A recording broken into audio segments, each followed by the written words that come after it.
आपने सुना है कई बार सुबह शाम तक हनुमान परिवार बनाएंगे। 10 करोड़ हो हनुमान परिवार, 10 करोड़, 10 करोड़, और उतने ही हो हनुमान तैयार।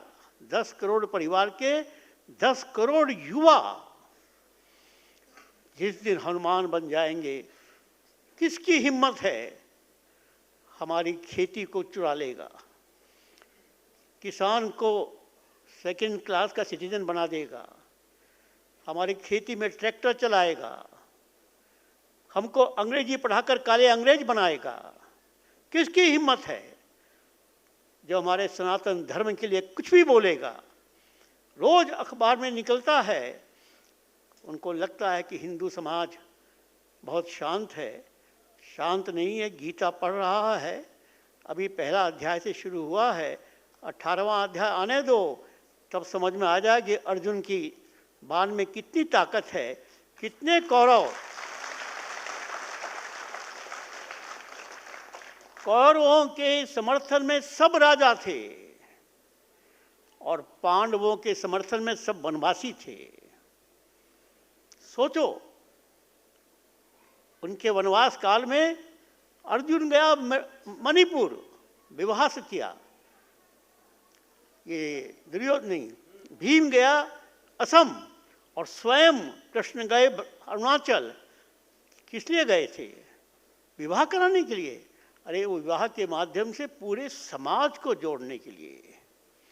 और इसीलिए इस भीम के बेटे घटोत्कच ने कर्ण से अर्जुन को बचाया और अर्जुन ने इस देश को बचाया।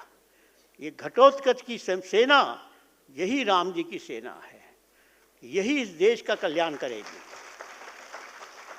तो मैं, ठीक है, मुझको लल्लन जी अमेरिका गए थे, इसलिए मुझको कहा कि आप धनबाद में रहकर कुछ सेवा करिए। लल्लन जी के आदेश से, माधवेंद्र जी के आदेश से मैं यहाँ था और बच्चों के साथ मैंने समय बिताया, बहुत आनंद आया। सबको नमस्कार। अब कार्यक्रम के अंत में एक बार पुनः शबरी माँ की आरती करेंगे। अब ये शबरी माँ की आरती और भारत माँ की आरती प्रत्येक सत्र में क्यों कराई गई? कोई भाषण याद नहीं रहेगा, कोई उपदेश याद नहीं रहेगा। उपदेश देने वाले इस देश में न जाने कितने संत महात्मा प्रतिदिन उपदेश दे रहे हैं। पालन कौन कर रहा है? पालन कौन करवाएगा? बस ये भारत माँ की आरती और शबरी माँ की आरती हमारे दिल में उतर जाए, बस हम बन जाएंगे सच्चे राम जी की सैनिक, हम बन जाएंगे हनुमान। हनुमान की पूजा आरती से नहीं है, हनुमान की पूजा हनुमान बनकर होती है। राम जी की पूजा मंदिर में नहीं हो सकती। राम जी की पूजा राम जी बनकर घर छोड़ने से होती है। तो मित्रों, आपको भी राम बनना ही है, घर छोड़ना ही है, हनुमान बनना है। अब हनुमान बनने में शादी नहीं करो, ये तो मैं नहीं कह पाऊंगा, ठीक है। अब तुमने देखा यहाँ पर तुषार जी और भावना जी, छोटा बच्चा है, वो घर में अकेला बैठा है, ये दोनों लोग रात दिन लगे हैं। भगवान करे तुमको ऐसा ही साथी मिले जिनके साथ तुम भी देश का काम करो। इस शुभकामना के साथ इस कुंभ का समापन हो रहा है। पुनः मैं धन्यवाद दे रहा हूँ, क्योंकि ये ठीक कहा लल्लन जी ने, हमारी बात केवल कुछ लोगों तक जाती है, अश्विनी जी की बात बहुत लोगों तक जाती है। कानून, जैसा लल्लन ने कहा ना, कानून बनाना बनवाना, अच्छा अभी घूस लेना कानून है बंद, नहीं करोगे। भ्रष्टाचार कहना कानून में बंद है। झूठ बोलना, अरे कानून अपना काम करेगा। समाज, यह है ताकत। सरकार समाज बनाती है, सरकार नहीं बनाती समाज को। फिर मैं एक छोटी बात कहकर पुनः याद कराना चाहता हूँ। हनुमान चालीसा में हम क्या बोलते हैं? हाथ वज्र ध्वजा विराजे। वज्र क्या है? शस्त्र। लोकतंत्र का शस्त्र क्या है?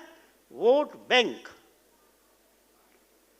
दुर्भाग्य से आज केवल मुस्लिम वोट बैंक है, हिंदू वोट बैंक नहीं है। इसलिए वो एक छोटी सी कवायद के बारे में नूपुर ने कुछ बोल दिया और सर तन से जुदा हो गया। और वो रोज हमारे बारे में बोल रहे हैं, वो बोलते जा रहे हैं, कोई चिंता नहीं, क्योंकि अभी हिंदू वोट बैंक नहीं बना है।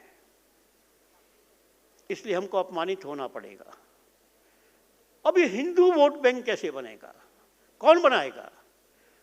तो इसी पंक्ति में है, जिस दिन हिंदू वोट बैंक बनेगा, हाथ वज्र ध्वजा विराजे। दूसरे हाथ में ध्वजा आ जाएगी। ध्वजा के दो हिस्से हैं, झंडा और झंडा। डंडा है राज सत्ता, सरकार। सारी दुनिया की सरकारें एक जैसी हैं, सारी पॉलिटिकल पार्टियों की सरकार एक जैसी है, सारे एमएलए एमपी एक जैसे ही कह सकता हूं मैं। उसमें बदल नहीं आएगा। बदल आएगा उस डंडे के ऊपर चढ़ा हुआ झंडे में। झंडा है धर्म सत्ता, जो समाज बनाता है। और दूसरी पंक्ति है, कांधे मुंज जनेऊ साजे। झंडा कौन बनाएगा? धर्म सत्ता कौन बनाएगा? जो साधक होगा, जो राजनीति में नहीं जाएगा, जो एमएलए एमपी नहीं बनेगा, लेकिन जिसके आशीर्वाद के बिना कोई एमएलए एमपी नहीं बन पाएगा। हमें वो ताकत खड़ी करनी है कि हमारे किसान के पास आकर, कभी ऐसा होगा एमएलए बनने के लिए इतने साल तक खेती करने वाला किसान का सर्टिफिकेट दिखाओ। अर्थात ये जितने एमएलए एमपी हैं, जितने मुख्यमंत्री प्रधानमंत्री हैं, वो हमारे किसान से आकर अनुमति लेंगे, आशीर्वाद लेंगे, तब वो एमएलए एमपी बनेंगे, देश बन जाएगा। हमको धर्म सत्ता जगानी है, समाज सत्ता जगानी है, ऐसी जगानी है कि राजनीति में नेता आएंगे जाएंगे, समाज यही शाश्वत है। उसी को हमने भारत माता कहा। और एक छोटी प्रार्थना ये भी है, अपने अपने घरों में भी शबरी माता की पूजा करो। ये हिंदू समाज ने छुआछूत के आधार पर अपने पैर में कुल्हाड़ी मारी, अपने गर्दन में तलवार मारी है। जिस शबरी ने राम जी को रास्ता बताया, जिस शबरी ने राम जी को हनुमान से मिलाया, वो शबरी अछूत हो गई। और हम राम जी की आरती उतार रहे हैं। ये राम जी क्या प्रोफेशनल हैं कि आपकी आरती से, चापलूसी से खुश हो जाएंगे? क्या हनुमान जी आपकी इस आरती से खुश हो जाएंगे? इसलिए हिंदू समाज में हमने शबरी माँ को हर मंदिर में स्थापित करो, हर घर में स्थापित करो। इसलिए शबरी माँ की आरती हो रही है। भारत माँ का मंदिर चित्र हर घर में हो, भारत माँ की आरती हो। बाकी आरतियाँ करिए मत करिए, ये आपके ऊपर है। ये दो आरतियाँ हर घर में हो, ये संदेश लेकर आप जाएं, ये मेरा प्रार्थना है।